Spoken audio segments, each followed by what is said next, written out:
What's up, guys? I'm Original Asherella, and today is just a mini little episode, and I want to talk about a couple things, but more importantly, I want to hear what you have to think about a couple things I'm about to talk about. If this is your first time here, welcome. I'm Original Asherella. This is my channel, Original Asherella, and today I'm going to be giving a few thoughts on Justin Roiland's newest series that's about to come out on May 8th called Solar Opposites.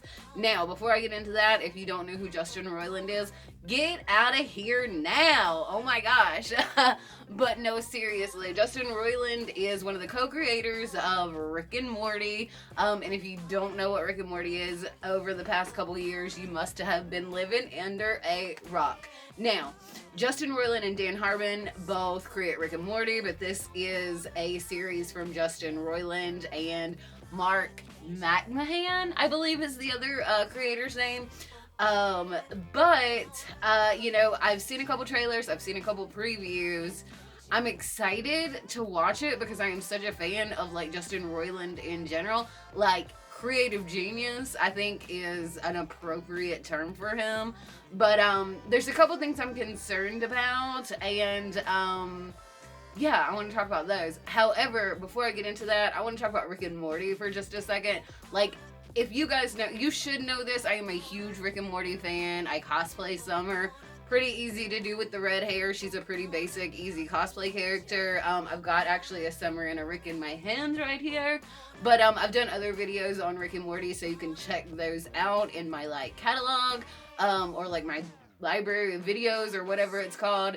But I love Rick and Morty. I get really frustrated lately, though, because while I love that Rick and Morty is so popular and we're getting all these, you know, more seasons guaranteed of it, I get very frustrated because a lot of, like, Rick and Morty fans and a lot of people that, like, love Rick and Morty, they watch it and they find the entertainment and humor in it on a very, like, surface level. And for example, okay, and I've said this in videos before, but, like, people, a lot of, like, newer and younger Rick and Morty fans that don't totally appreciate the emotional depth of the series. You know, the whole Pickle Rick thing, yeah, it is funny, but that is, like, everybody kind of their go-to whenever they're thinking about Rick and Morty or talking about Rick and Morty. And, you know, there was so much Rick and Morty before Pickle Rick ever came along. That was it was funny, but it was an easy one-off episode. You know, like, Pickle Rick was the vessel that carried that episode. But, like, the real humor in that episode is Jaguar and the therapist in the office and Summer and Morty's acting out. Like, that is where, like, I mean, Pickle Rick would be nothing if it didn't have these other, you know, more, like, mask characters and, like, themes to play off of. And I think, you know, a lot of people use the Pickle Rick episode as just, like, a synopsis for the whole series, when it's really kind of a one-off outlier. And, you know, I think that if you're going to take an episode that would, like, you know, kind of, you know, sum up or give a synopsis of the whole show, like Tiny Rick, that episode is much more, you know, like and related to just the overall, like, depth and vibe of the show. Now, you know, like, a lot of people love Rick and Morty and watch Rick and Morty for, like, the crass bathroom sexual, like, fart, barf, blah blah blah humor, but there's so much more to it than that. Like, so much more to it than that. Like,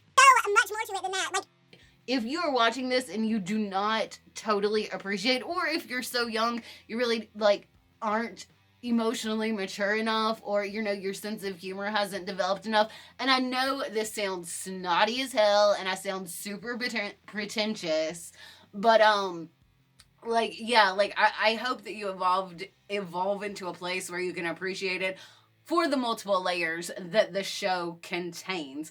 Do you guys know what I'm saying? Am I being a total pretentious snothead right now? Because there's all those memes that's like, Oh, I watch Rick and Morty, and I'm sorry guys, but watching Rick and Morty an intellectual does not you make. Just because you watch Rick and Morty does not mean that you have a higher IQ than anybody else.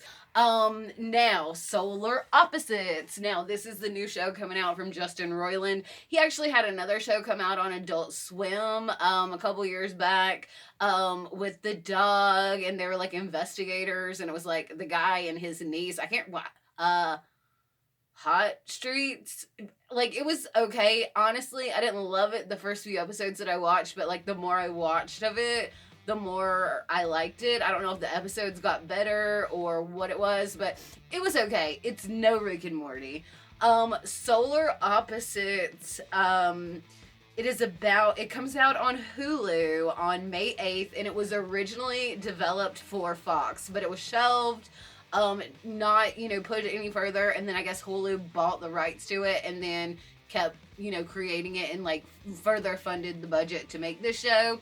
Solar Opposites, it's about 4 aliens that crash on Earth, and, basically are, like, living on Earth. Yeah, and that's it. I think they're living on Earth. There's some trailers out. We don't have a super ton of detail, regarding the characters or anything like that quite yet. But, in the tradition of like Seth MacFarlane shows, this is my concern with Solar Opposites. Now, we know it's going to be like really cool, like animation, like the voice acting talent's going to be awesome.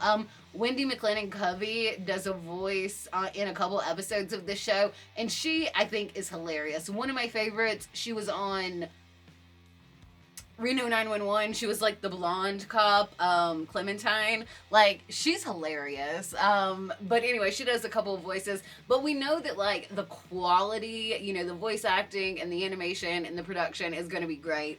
I'm more worried about it being like, when I say fall into like the line of like Seth MacFarlane, because Seth MacFarlane is a talent. He definitely is. And Family Guy was groundbreaking. But, we ended up with American Dad and Cleveland. And they're basically, all three the same show. Just with, like, different characters. And, a little bit different, like, overall tone to the show. But, I mean, you have the same personality type in a different character vessel. And I'm thinking, like, okay, Solar Opposites, you got these 4 aliens. Is it just going to be Rick, Morty, Summer, and or Beth and Jerry, their same personalities just in these new characters? Like I said, Seth MacFarlane is a talented dude, and, I like all of his shows. I like Family Guy, I like American Dad, and I actually really loved Cleveland. I think I'm the only person that actually liked Cleveland a lot. But when it comes down to it, all 3 of those shows, they're all kind of the same, and I want Solar Opposites to be like Justin Roiland's amazing writing skills and like depth and, comedy and like sense of humor. But I don't want it to be just another version of Rick and Morty or just those same personalities in a new set of characters. What do you think is going to be up with Solar Opposites? Do you think that that is something that's likely to happen? Are you excited about it? Do you plan to watch it? Do you even have Hulu? Like, have you heard about this? How do you feel about my thoughts about Seth MacFarlane and, the Rick and Morty fan base, how there are split up into different types of viewers? I could do a whole episode on the different types of Rick and Morty viewers. Is that something you guys would want to see? If so, let me know in the comments below, because I am always up for new video ideas. But yeah, that's all. I'm not going to talk anymore. I'm Original Asherella. This is Summer. This is Rick. Always tap in, never tap out. If you haven't tapped the subscribe, do it right now. And keep on slaying like a Saiyan.